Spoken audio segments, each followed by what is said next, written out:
Répartition du fonds d'aide à la presse au titre de l'année 2013, le groupe de travail chargé de la répartition de quelques 200 millions de francs CFA a été officiellement installé ce matin par le président du Conseil supérieur de la communication. Le Niger célèbre ce jour 9 octobre la journée mondiale de la poste.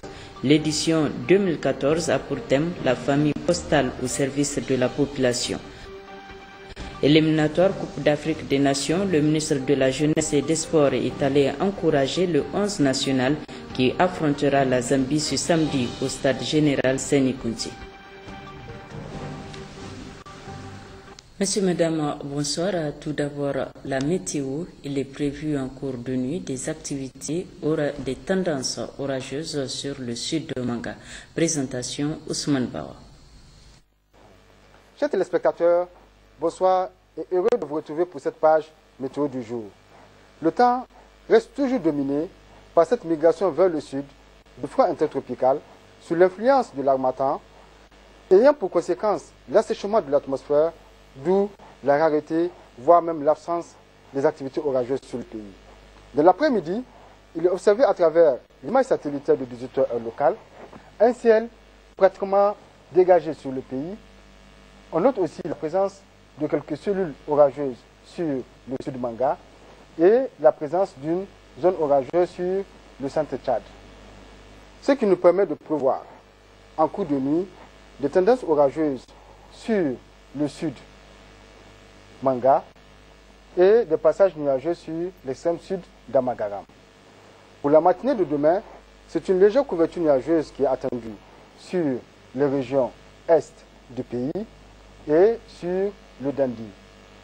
Toujours de la matinée, il sera observé de la suspension de poussière sur l'Aïr, le Kawa et sur le nord d'Amagaram. C'est l'essentiel de cette page météorologique. Au revoir et à demain, Inch'Allah. Le président de la République, Issoufou Mahamadou, a reçu ce matin en audience le secrétaire exécutif de la commission du bassin du lac Tchad. Sanoussi Imran Abdoulaye est allé présenter ses condoléances au chef de l'État suite au décès des 9 casques bleus nigériens tombés dans une embuscade au Mali. L'occasion a été mise à profit pour féliciter le président Issoufou pour la tenue du sommet extraordinaire de la CBLT mardi à Niamey. Cérémonie d'installation ce jour au Conseil supérieur de la communication du groupe de travail chargé de la répartition du fonds d'aide à la presse au titre de l'année 2013. C'est le président de l'institution qui a officiellement installé le dit groupe qui aura 20 jours pour répartir les quelques 200 millions de francs CFA aux 45 organes et entreprises de presse ayant fait la demande. C'est Ismaïla Ibrahim, Askou Jibrila. Volonté de l'État nigérien d'aider directement les organes de presse qui contribuent à garantir le droit du public à l'information. Le fonds d'aide à la presse est réparti selon un processus minutieux. Aujourd'hui, il est question d'installer officiellement le groupe de travail chargé de sa répartition. Le CSC a reçu 45 dossiers répartis comme suit. 13 dossiers de radio, 22 dossiers de la presse écrite et 10 dossiers de télévision. Pour examiner ces dossiers, le Conseil supérieur de la communication a mis en place un groupe de travail chargé de la répartition du fonds d'aide à la presse par décision numéro 32 du 29 août 2014. Le groupe de travail, présidé par le vice-président de l'autorité de régulation de la communication, est composé, outre des membres du CSC, de personnes choisies pour leurs compétences et leur expérience dans le domaine. Il est guidé par ses attributs. Votre groupe a pour attribution de fixer les barèmes suivant les critères définis aux articles 13, 14, 15, 16 et 17 de la délibération numéro 03 du 4 juin 2014, d'étudier les dossiers de demandes d'aide soumises par les entreprises ou organes de presse, de sélectionner les demandes jugées éligibles, de classer les demandes jugées éligibles par ordre de mérite, de proposer la répartition du fonds d'aide à la presse selon des quotas équitables entre les différentes catégories des médias, de préparer les projets de convention d'attribution des aides non remboursables au titre de l'année budgétaire 2013, et enfin de vérifier l'exécution des conventions d'attribution des aides non remboursables au titre de l'année 2012. Ce groupe de travail ainsi installé dispose d'un délai de 20 jours pour soumettre son rapport à la plénière du Conseil supérieur de la communication. Lancement le 1er octobre dernier à Bazaga, région de Tawa, de la campagne 2014-2015 des cultures irriguées. Cérémonie présidée par le ministre d'État, ministre de l'Agriculture, Maïdaji Alambay. Laolisini Sandanatay. La campagne des cultures irriguées qui vient d'être lancée ici à Bazaga par le ministre d'État, ministre de l'Agriculture, Maïdaji Alambay, est une véritable campagne agricole à même de nourrir les Nigériens. C'est du reste le vœu ardent du président de la République, Mahamadou Issoufou, dont la clairvoyance a amené le gouvernement et ses partenaires à injecter d'importantes ressources financières destinées au développement des cultures irriguées. Il a chiffre à l'appui souligné que pour cette campagne 2014-2015, 130 000 hectares seront emblavés pour une production de 2 500 000 tonnes de céréales. Pour y parvenir, a-t-il poursuivi 140 tonnes de riz, 300 tonnes de maïs, 50 tonnes de sorgho, 160 tonnes de blé, 80 tonnes de niébé, 10,7 tonnes de semences potagères ont été mises à la disposition des producteurs. Ils ont en outre bénéficié des groupes motopompes, des réseaux californiens, des engrais et pesticides. PAM, FAO, FIDA et projet PPI Rouamou se sont joints au leitmotiv du gouvernement qui est Niger fin zéro, c'est-à-dire faire reculer la faim, la malnutrition et la pauvreté. Le site de Bazaga qui nous accueille aujourd'hui bénéficie des appuis multiformes du PPI Rouamou et de la commune de Bazaga qui agissent ensemble pour le développement de la petite irrigation conformément à la vision de son Excellence El-Hadji Issou Mahamadou, président de la République, qui veut que la pratique de culture irriguée s'étende sur toute l'année et de manière diversifiée. Objectif très noble et réalisable à Tawa, zone de culture irriguée par excellence au regard de ses potentialités qui rencontrent fort heureusement cette volonté clairement affichée du président de la République Mahamadou Issoufou, selon le gouverneur de la région Barmou Salifou. Il a en outre rappelé que les multiples appuis précédemment mis à la disposition de sa population dans le cadre du programme de la Renaissance Initiative 3N ont positivement impacté les conditions de vie des communautés. Propos du reste corroborés par le chef de canton, le maire de Bazaga et le préfet de Konni. Il est à noter que cette cérémonie s'est conclue par la remise des kits d'irrigation aux producteurs composés de motopompes, forages, réseaux, semences, engrais et pesticides. Bref, un véritable arsenal de lutte contre l'insécurité alimentaire, l'exode rural et la migration clandestine, dont l'exemple des résultats engrangés par les producteurs a été visité par la délégation ministérielle. À Dosso, le gouverneur Seydou Zataou Ali poursuit ses visites sur les différents chantiers du 18 décembre prochain afin de constater l'évolution des travaux. Mano Elhadji Sidou, Habibou Bako. Afin de s'enquérir de l'évolution des travaux au niveau des différents chantiers de la fête tournante du 18 décembre 2014, le gouverneur de la région de Dosso a poursuivi ses visites qui l'ont conduit successivement au camp de la garde nationale du Niger, au 72e bataillon interarmes d'Agali, à la compagnie des sapeurs-pompiers et à la direction régionale de la police nationale. À l'issue de toutes ces visites, M. Seydou Zataou Ali s'est dit satisfait de l'avancement des travaux. Vous avez vu, les travaux avancent de manière satisfaisante. Aujourd'hui, nous avons visité le camp militaire de Agali. C'est toute une ville avec beaucoup d'infrastructures, avec beaucoup de bâtiments à l'intérieur du camp. Et les travaux sont assez avancés et même bientôt, nous allons commencer à recevoir les tout premiers bâtiments de ce camp-là. Donc ce matin, nous sommes sortis essentiellement pour visiter l'ensemble des infrastructures qui sont en train d'être construites pour les FDS d'une manière générale au niveau donc de la ville de Dosso. Comme vous le savez, nous avons donné un deadline, je le répète encore une fois de plus, le 31 octobre. Alors, espérons que les entrepreneurs mettront le paquet double pour achever les travaux dans le délai prévu dans le respect des règles de l'art. L'actualité, c'est aussi la célébration ce jour 9 octobre 2014 de la journée mondiale de la poste placée cette année sous le thème « La famille postale au service de la population ». À cet effet, la société Niger Post, en collaboration avec l'association des retraités de la Poste, a procédé à un don de sang aux malades et de vivres au profit des populations démunies. La journée a été aussi mise à profit par Niger Post pour lancer sa promotion spéciale pour faire profiter les clients des multiples avantages de ces services. Ismaël Douda, Taïrosan. Niger Post est une société d'économie mixte qui offre un service public postal avec un accès facile et à moindre coût à sa clientèle. Elle améliore le quotidien à travers des services innovants et de qualité.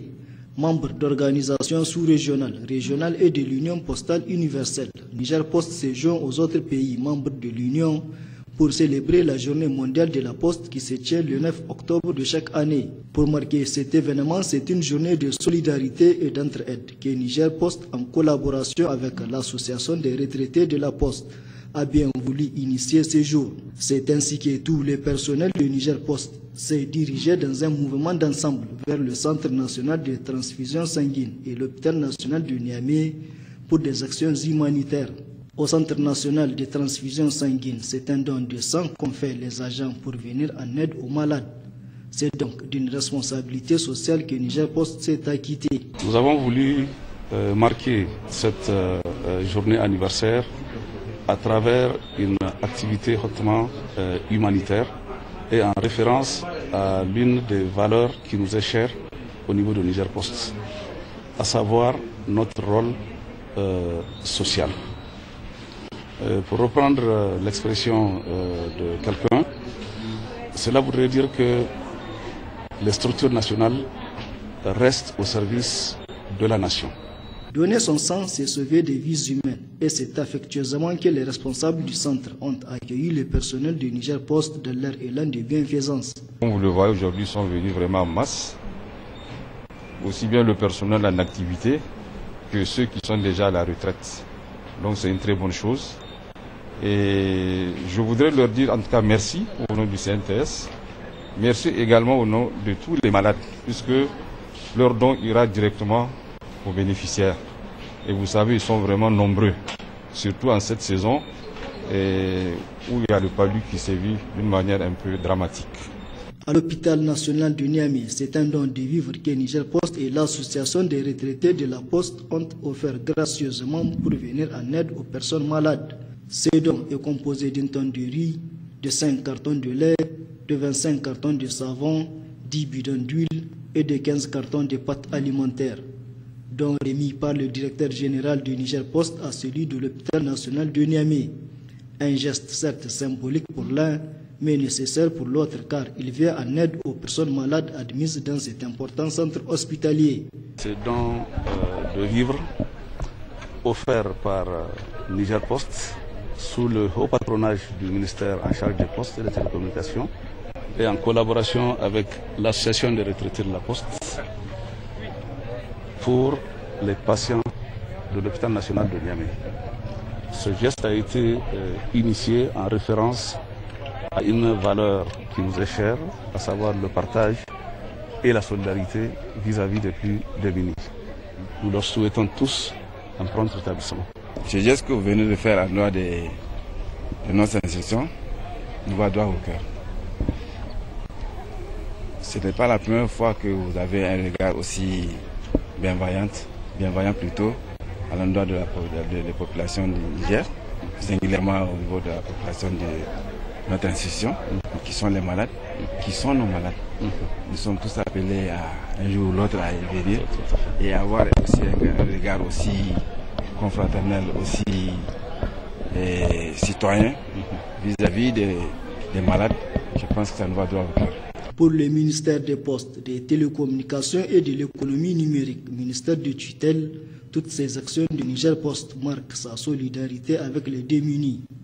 C'est un geste que nous, en tant que ministère de tutelle, encourageons et nous souhaitons que les autres sociétés vraiment fassent le même exemple pour vraiment aider les populations nécessiteuses.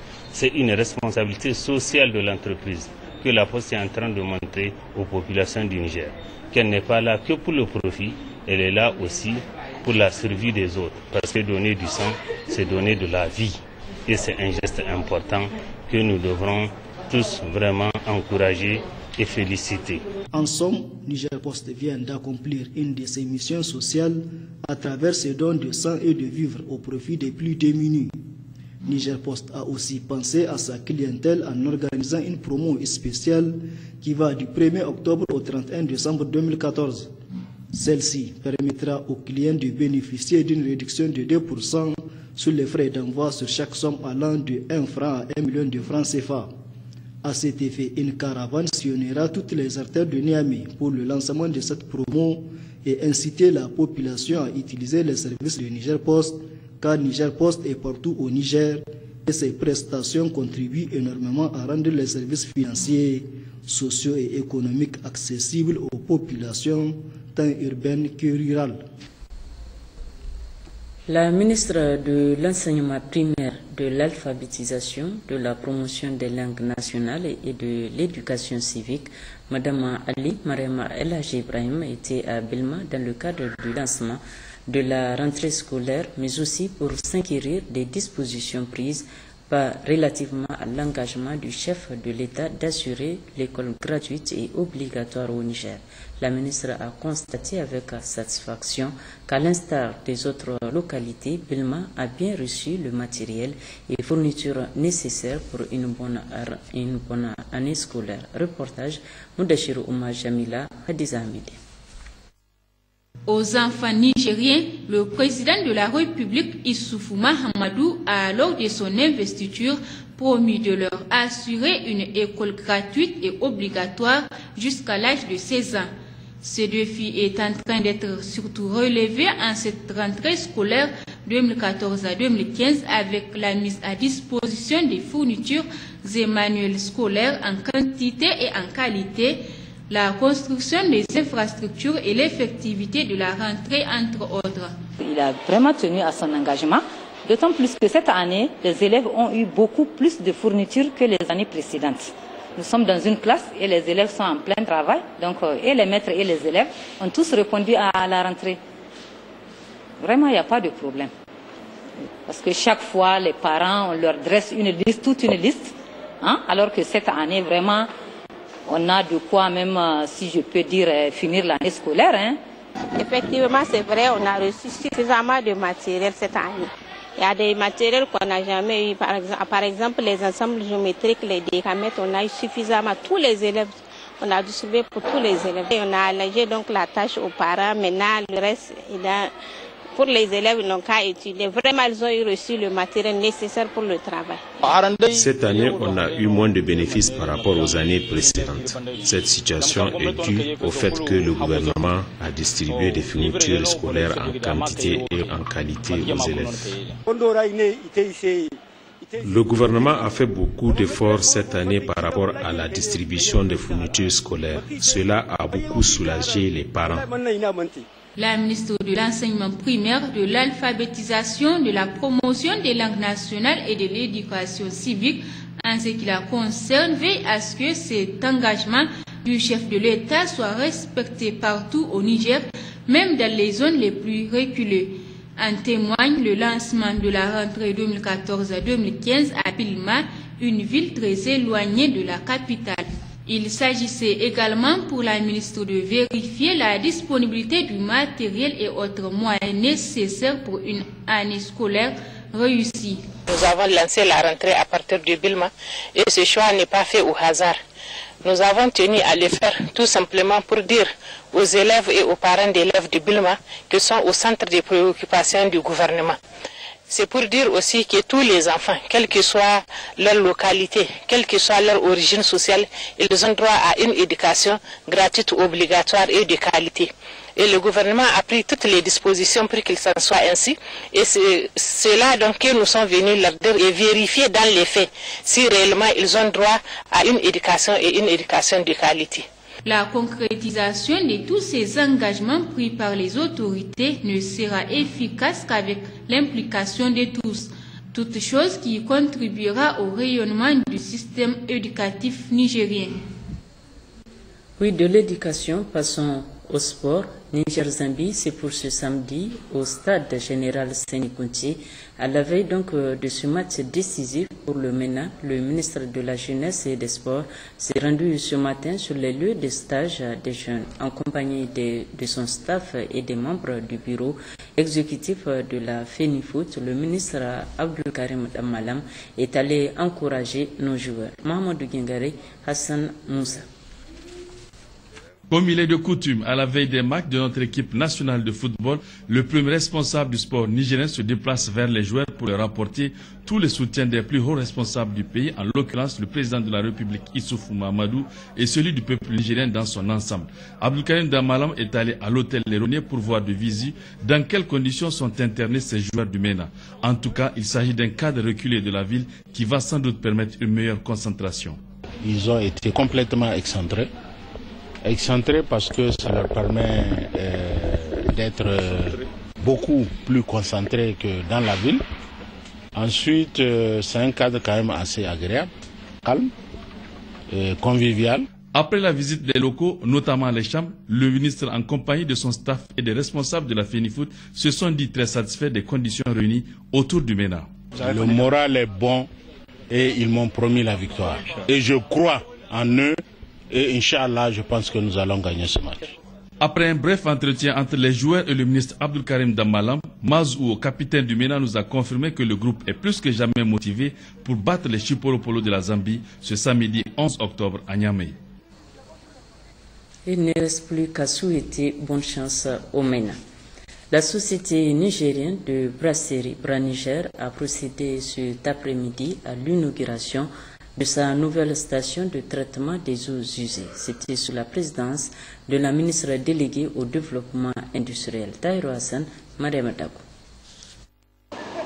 Se conformer aux normes en vigueur, c'est dans cet esprit que la société des brasseries du Niger, Braniger, s'est dotée de cette usine de traitement des eaux usées dont la présente cérémonie marque l'inauguration officielle. À partir de maintenant, nous serons vraiment les pionniers, nous sommes les pionniers en termes de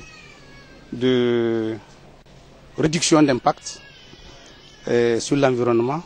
Et nous pensons que les autres usines et tous les autres, à tous les niveaux, vont s'impliquer pour que nous puissions améliorer l'environnement, notre environnement immédiat et améliorer aussi la qualité de vie de nos voisins. Nos rejets seront conformes aux exigences légales et réglementaires. Ça, c'est un point important. Deuxièmement, sur l'activité de Braniger, ça fait que nous sommes sûrs qu'on ne pollue pas. Et ça donne aussi une opportunité pour les jeunes de trouver du travail. Parce que vous avez vu, on a un labo, on a toute une station grande comme ça. Il faut du personnel pour faire le travail. Donc il y a eu de la formation, du recrutement et l'impact est là. La ministre déléguée au développement industriel, en inaugurant ce nouveau dispositif de la Braniger, a salué les efforts qui consentent cette société pour être au rendez-vous du changement.